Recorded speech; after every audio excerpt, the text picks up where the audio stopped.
David, you'd probably alluded to it already along the lines of what Stan has been talking about there in terms of needing to improve your soil fertility that you discovered in 2013 that you were after letting it slip in a very short period of time. So I suppose a question for the three of you, and we'll start with you again, David. How have you worked on that to try and get it back up to where you need it to be? And you're pretty much confident that you're nearly there to where you have to get to now at this stage, and you're hoping to build on that now, with, as you said, with your reseeding program now. But how did you get there? I suppose the most important thing is actually the soil test. I mean, you can deplete soil fertility very quickly. It takes a long time to regain it.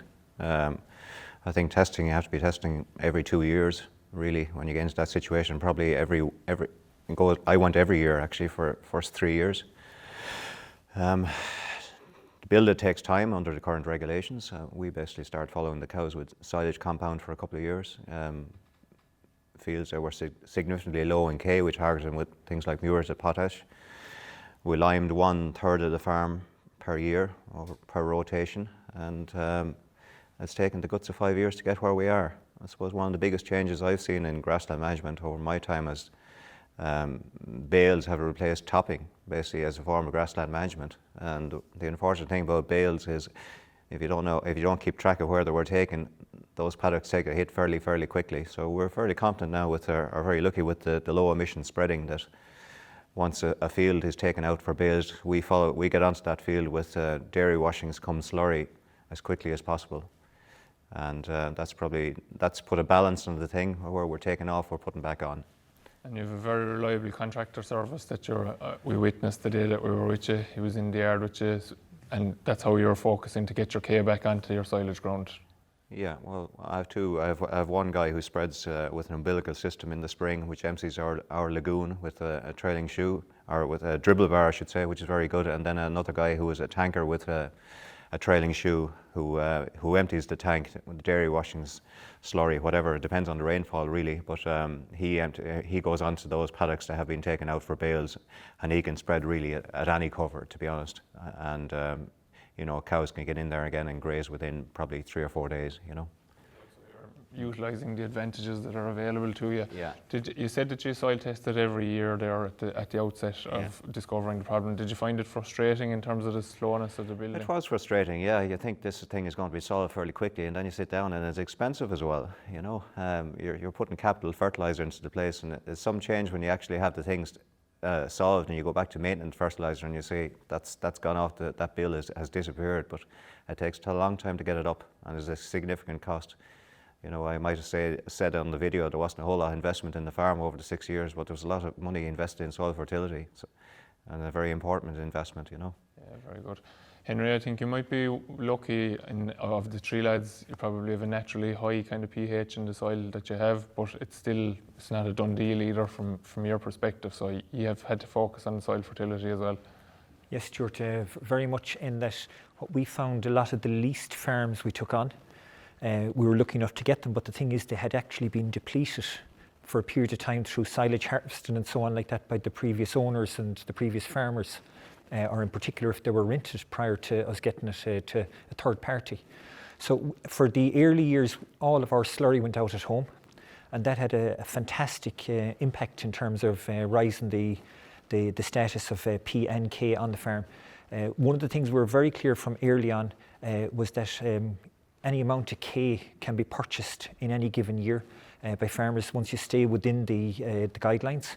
And we actually had significant problems on all of these farms with K. Index 1 was a common way to get it, or Bayer Index 2. So we went about it over a 3 or 4 year period between slurry and K, applying it.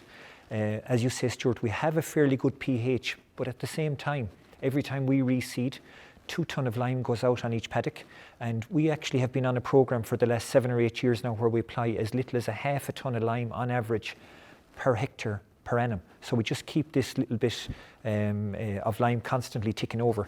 And I think one of the things that's also important in all of this is while a lot of our P limits are well restricted, the important thing is not to leave any year go without using the maximum amount of P that you can purchase. So when you add targeted slurry combined with the correct pH, apply purchased potassium, you can go about rising the indices, and as stocking rate increases, then they're naturally recycling the slurry.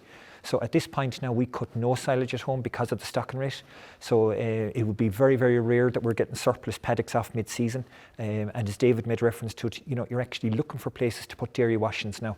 So most of our slurry is now starting to go out the road gate, as we'll refer to it, to the out farms where we are cutting and harvesting the silage, and the slurry is returned to those paddocks. Putting back what you're taking off. Very much so, yeah. Very much so. And again, Conor, I suppose you're very much a person that I associate with soil fertility. I suppose the nature of your land, the high rainfall is probably hard on lime, very hard to build pea from the work that we've seen at John Leahy's and so forth. So you've had a lot of work to do in terms of getting your soil indexes up, but 90% of the land is in good order now, including the new land, like so. It is, Stuart. Yeah, I suppose we like you said, we're very we're hard on lime, about half a ton an acre per year. So we lime a lot. We lime regularly. We have in 2016 when the tour was on our farm, we had slightly neglected the K in that there was no limit in it, and we weren't up to speed in the K. A lot of our problem was falling down the K, so we have gone and corrected that. And on the P side, then we're testing every year now. We're using all our allocation, and we're targeting slurry to the lower fields. But it's been a long road. We're on the soil fertility. I think about nearly 10 years at this stage. I think I done the Grasslands conference with Dan in 9 or 10 years ago, and we had probably identified at that stage. So we've been a long time at trying to do this, and similar to the heavy soils program, there is a lock up there, and it takes a while before it starts to get released back out. So. Okay, and then just I suppose a very common problem that I would encounter in my day-to-day role in terms of lime is this perception of it softening the soil quite significantly, and it's a big issue on heavier soils. Would you care to comment on that? I don't find it. I suppose all our farm would have been fairly young anyway, reseeded ground. We haven't that tough, the tough skin that people talk about. So we'll lime when we can. So we don't wait till fall there to lime. We're going out in April or May or June. It doesn't matter. Whenever we get a chance, if there's a lime requirement there, we're going out spreading it. We have generally when we get our soil results back in January, we see what paddocks need lime, or what paddocks are even going close to 6.2 or 3 is needs lime by us at this stage, because we're targeting over 6.5. So we have a load of lime then tipped in the yard in the 1st of April, and we get a chance that goes out. We're not waiting for the lime to come and contract us out. See an opportunity after the cows, the lime goes out straight away. Okay, so and coming back to, like you've said, the 10-year journey, and you're on something similar, David. It's expensive, you've all alluded to that. It's slightly frustrating, but can you see the benefits in terms of the swards that you've started to grow now, more so in the last number of years as soil fertility has improved? I suppose I'll put it to each of you. Have you found the benefit of it, even in the older ground, David, like we'll say, to improve the soil fertility? Have you found it of benefit to it? I would say we're only really starting to see the kick now, to be honest. Maybe like there was probably small savings on nitrogen. The soil didn't seem to be as hungry for nitrogen once the pK and pH was corrected. You probably need a new grass to kick on the actual tonnage grown. But certainly it's soil that's not as addictive to nitrogen, I would say, once the soil fertility is corrected. Yeah. Henry, in your experience? I would actually think lime brings even greater benefit than any of us give it credit for, in that I think it's stimulating a lot of activity in the soil.